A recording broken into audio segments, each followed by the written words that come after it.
আসসালামু আলাইকুম বন্ধুরা। আজকে আমরা একটি চাষির গল্প শুনব।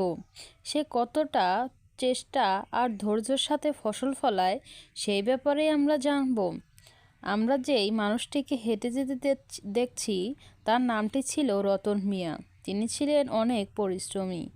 তার নিজের বলতে শুধু ছিল একটি গরু আর ছোট্ট একটি বাড়ি। তার আর তাছাড়া কিছু ছিল না। আর ছিল শুধু 2 বিঘা জমি। সে জমিতেও ভালো ফসল হতো না। এই হলো রতন মিয়ার পরিবার। তার বড় ছেলে নামটি ছিল আকাশ এবং তার ছোট মেয়ে তার নামটি ছিল পিয়া ও তার স্ত্রী মালতী। আকাশ ও পিয়া যখন বড় হয়ে যায় তখন রতন মিয়া মনে করে ভালো লেখাপড়ার জন্য তার ছেলে মেয়েকে শহরে পাঠাবে, তাই তাদেরকে শহরে পাঠিয়ে দেয়। আর এদিকে রতন মিয়া সারা দিন রাত পরিশ্রম করে, মাথায় ঘাম কাঁধে ময়লা, এগুলো নিয়েই চলে রতন মিয়ার জীবন। হঠাৎ একদিন সে বাড়িতে এসে মন খারাপ করে দাঁড়িয়ে থাকে। তখন রতন মিয়ার স্ত্রী মালতী বলে, কি হলো তোমার আজ মন খারাপ? তখন রতন মিয়া বলে, আর কতদিন ধরে কোনো বৃষ্টি হয় না, মাঠঘাট পুকুর সব শুকিয়ে যাচ্ছে, ফসলের ক্ষতি হচ্ছে। তখন মালতী বলে, তাহলে আমাদের কি হবে? ঘরে তো বেশি চাল নেই, যা আছে তা দিয়ে টেনে টুনে 4 দিন চালানো যাবে। যদি নতুন ফসল না পাই তাহলে কিভাবে চলবে? তখন রতন বলে, একটু ধৈর্য ধরো মালতী, একদিন সব ঠিক হয়ে যাবে। আর আমি তো পরিশ্রম করছি, আমি এই হাড় ভাঙা খাটুনি করছি শুধুমাত্র একটি ভালো দিনের আশায়। ওপার থেকে তার ছেলে ফোন করে বলছে, বাবা, আমার 5,000 টাকা লাগবে এ মাসের খরচ। সে আকাশ বলছে তার বাবাকে 5,000 টাকার সাথে আরও কিছু টাকা লাগবে, কারণ কিছু নতুন বই কিনতে হবে। এসব কথা শুনে তো রতন মিয়ার অবস্থা আরও খারাপ। তার স্ত্রী তাকে বলতে বলে, তোমার ছেলে মেয়েকে বাড়িতে চলে আসতে বলো, আর না হলে বলে দাও যে তুমি কোনো টাকা দিতে পারবে না, তুমি শুধু শুধু এত চিন্তা নিতে পারবে না। তখন রতন মিয়া বলে, না মালতী, আমি আমার ছেলে মেয়েদের ভালো লেখাপড়া করাতে চাই আর উচ্চ শিক্ষিত বানাতে চাই। যেভাবেই হোক আমাকে টাকার জোগাড় করতেই হবে। পরের দিন রতন মিয়া তার জমিতে গিয়ে দাঁড়িয়ে থাকে, দেখে কোনো পানি নেই। তখন গ্রামের একজন মোড়লের ছেলে এসে বলে, দেখো রতন মিয়া, তুমি বরং এসব কিছু ছেড়ে শহরে চলে যাও, শহরে কোনো জায়গায় চাকরি করো। তখন রতন মিয়া বলে, না, আমি এ গ্রামে থাকবো, কারণ আমার ছোটোর থেকে এই মাটির সাথে সম্পর্ক। এই মাটি ছেড়ে আমি কোথাও যাব না। এসব কথা শুনে মোড়লের ছেলে অনেক হাসতে থাকে আর বলতে থাকে, মাটিতে কিচ্ছু হবে না। এর কিছুদিন পরে টাকার অভাবে রতন মিয়া তার শখের গরুটিও বিক্রি করে দেয়। এ গরু বিক্রি করার সময় তার মনটি ছিল অনেক খারাপ, কিন্তু তিনি হার মানেননি। সে কিছুদিন পর একটি হাতে নিড়ানি নিয়ে জমির দিকে যেতে থাকেন। আর সেদিন রাতেই সে বুঝতে পারে হয়তো আজকে বৃষ্টি আসবে। আকাশে বিদ্যুৎ চমকাচ্ছিল। সে তাই আকাশের দিকে তাকিয়ে থাকে, কখন যে বৃষ্টি হয়। আর রতন মিয়া ও মালতী সেখানে দাঁড়িয়ে দাঁড়িয়ে কিছুক্ষণের মধ্যেই দেখে যে অঝোরে বৃষ্টি নামছে, মুষলধারে বৃষ্টি হচ্ছে। তখন রতন মিয়া বলে, দেখেছো বৃষ্টি হচ্ছে, কালকে আমি চারা লাগাবো ধানের। আমরা দেখলাম যে রতন মিয়া ধানের চারা লাগিয়ে দিল। আর যেখানে আগাছা আছে খুব সুন্দরভাবে আগাছা পরিষ্কার করছে। রতন মিয়া ছিল খুবই পরিশ্রমী ও ধৈর্যশীল মানুষ। কিছু মাস পরে সে খেতে এসে দেখতে পেল যে তার ধানের জমিতে অনেক পোকামাকড় বাসা বেঁধেছে। সে অনেক চিন্তিত হয়ে গেল, বলতে লাগলো, হায় আল্লাহ, আমি এত কষ্ট করে ফসল ফলালাম আর এই পোকামাকড়গুলো আমার এই ফসল নষ্ট করে ফেলছে, এখন আমাদের কি হবে? তখন সে মালতী গিয়ে বলল, জানো মালতী, আমার ধানে অনেক পোকা ধরেছে, এখন আমি কি করব? আমি তো কি করব বুঝতে পারছি না। মালতী বলল, তাহলে তো আর আমাদের ধান হবে না, সকল ধান তো পোকায় খেয়ে ফেলবে। তাহলে আমরা এখন কি করব? সকলে অনেক চিন্তিত হয়ে পড়ে। পরের দিন আবারও দেখে রতন মিয়া তার জমিতে অধিক পরিমাণ পোকার আক্রমণ হয়েছে। এসব দেখে রতন মিয়ার মনটি ভীষণ খারাপ হয়ে যায়। সে খারাপ মনে সেই ধান খেতে দাঁড়িয়ে থাকে। কিভাবে এই পোকার হাত থেকে ফসলকে রক্ষা করবে তার জানা ছিল না। এসব কথা সে মনে মনে ভাবছে আর গাছের নিচে দাঁড়িয়ে আছে যে কিভাবে এই পোকা দমন করা যায়। ঠিক তখনই গ্রামের একটি ছেলে আসে। সে অনেক বছর শহরে লেখাপড়া করেছে। সে কিছুদিন হলো গ্রামে এসেছে। তিনি ছিলেন একজন কৃষিবিদ। তখন কৃষিবিদ এসে বলে, কি হলো রতন মিয়া, তোমার মনটি দেখছি খুবই খারাপ, কি হয়েছে আমাকে খুলে বলো।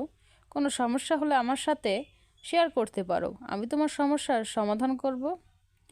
তখন রতন মিয়া বলে, জানো ফয়সাল, আমার জমিতে অনেক পোকামাকড় উপদ্রব বেড়েছে, ফসলগুলো সব নষ্ট করে ফেলছে পোকারা। তখন ফয়সাল বলে, ও আচ্ছা, এই ব্যাপার, আমি আপনাকে সাহায্য করতে পারি। আপনি জঙ্গল থেকে কিছু নিমপাতা, তুলসী ও কিছু জড়িবুটি এনে মিক্সার করবেন এবং সেগুলো জমিতে প্রয়োগ করবেন। তখন রতন মিয়া বলল, তোমাকে অসংখ্য ধন্যবাদ, তোমার কারণেই আমি একটি ভালো রাস্তা খুঁজে পেলাম ফসলেরকে রক্ষা করার জন্য পোকামাকড়ের হাত থেকে।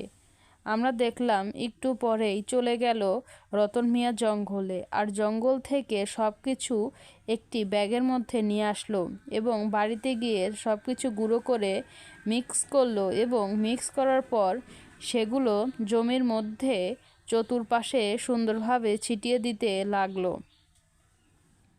তখন গ্রামের মোড়ল এসে বলল, রতন মিয়া, তোমার এসব প্রয়োগের মাধ্যমে জমি থেকে পোকামাকড় যাবে না, তোমার ফসলের ক্ষতি হবে।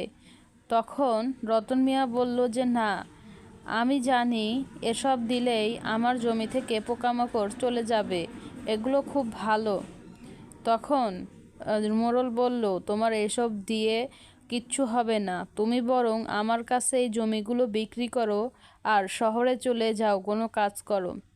তখন রতন মিয়া আবারও সেই কথা বলল, আমি পরিশ্রম করব আর আমি ধৈর্য ধরব, আমি জমি বিক্রি করব না আর জমিতে সোনার ফসল ফলাবো। রতন মিয়া কারো কথা শুনল না। সে আরও জমিতে তুলসী, নিমপাতা সব কিছু প্রয়োগ করতে লাগলো। কিছুদিন পর দেখলাম যে তার জমিতে এখন আর কোনো পোকামাকড় নেই। একটু পর তার স্ত্রী মালতী তার জমিতে হেঁটে আসলো আর বলল, কই, এখন তো কোনো পোকামাকড় জমিতে দেখতে পাচ্ছি না, আর ফসলগুলো তো খুব ভালো হয়েছে, খুব ভালো লাগছে। তখন রতন বলল, হ্যাঁ, এখন আর জমিতে কোনো ফসলের ক্ষতি হবে না পোকামাকড়ের দ্বারা, সব পোকা ওই নিমপাতার গন্ধে পালিয়েছে। কিছুদিন পর আমরা দেখতে পেলাম যে আবারও আকাশে বিদ্যুৎ চমকাচ্ছে, যেমন অনেক জোরে জোরে বজ্রপাত হচ্ছে, আর কিছুক্ষণের মধ্যেই আবারও সেই মুষলধারে বৃষ্টি শুরু হলো। কিন্তু এই বৃষ্টি তো ক্ষতিকারক বৃষ্টি। এ বৃষ্টিতে চতুর্পাশে বন্যা শুরু হয়ে গেল, আর দেখতে দেখতে রতন মিয়ার জমিটাও পানির নিচে ডুবে তলিয়ে গেল। রতন মিয়ার এত পরিশ্রম হয়তো বৃথা গেল। কিছুদিন পর রতন মিয়ার স্ত্রী আবার জমিতে আসলেন আর দেখলেন জমি সম্পূর্ণ ডুবে গেছে, অল্প কিছু ধানই শুধু ভালো আছে। তখন রতন মিয়া বলল, আমার ভাগ্যে যা আছে আমি তাই পাবো, কিন্তু আমি ভয় পাই না, আমি সাহসী, আমি পরিশ্রম করব। কিছুক্ষণ পর আমরা দেখলাম যে সে ধনী মোড়ল আবারও তার ক্ষেতের পাশে আসলো আর বলল যে, দেখেছো রতন মিয়া, তোমাকে বলেছিলাম জমিটুকু বিক্রি করে দিতে, তুমি তো বিক্রি করলে না, এখন তোমার বেশিরভাগ ফসলই তো নষ্ট হলো। তখন রতন মিয়া বলল, আমার যেইটুকু ফসল অবশিষ্ট আছে আমি তাতেই খুশি, আমি এই অল্প একটি ফসলই খুব ভালো দামে বিক্রি করব।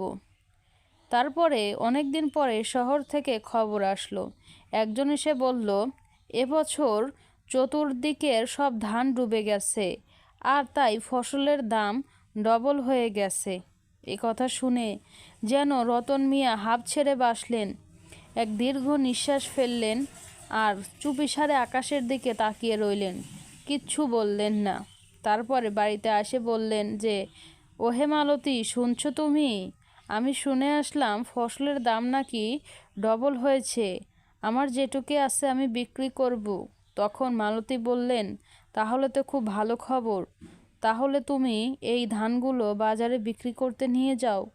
তারপরে আমরা দেখলাম যে রতন মিয়া একটি দোকানের সামনে তার ধানগুলো নিয়ে উপস্থিত হলেন। তখন সেই দোকানদার বললেন, রতন, তোমার ধানগুলো তো খুব ভালো, চকচক করছে স্বর্ণের মতো, তোমার কত টাকা চাই আমাকে বলো। তখন রতন মিয়া একটু দীর্ঘশ্বাস ফেলে বললেন, আমার বেশি কিছু চাই না, শুধু কিছু খাবারের টাকা ও আমার ছেলে মেয়েদের পড়ার টাকা হলেই হবে। তখন আমরা দেখলাম রতন মিয়া অনেকগুলো স্বর্ণমুদ্র সহ সেই দোকান থেকে বের হলেন। সে অনেক অধিক মূল্যে তার সামান্য ফসলগুলো বিক্রি করেছিলেন, আর সেই টাকা দিয়ে একটি গরু কিনলেন ও তার ছেলে মেয়েদের পড়ার খরচ চালালেন। আসলে সত্যি রতন মিয়া পেরেছে, তার কঠোর পরিশ্রম ও সাহসের দ্বারা সে সব কিছু করেছে। এরকম আরও ভিডিও পেতে অবশ্যই একটি সাবস্ক্রাইব করে আমাদের পাশে থাকুন।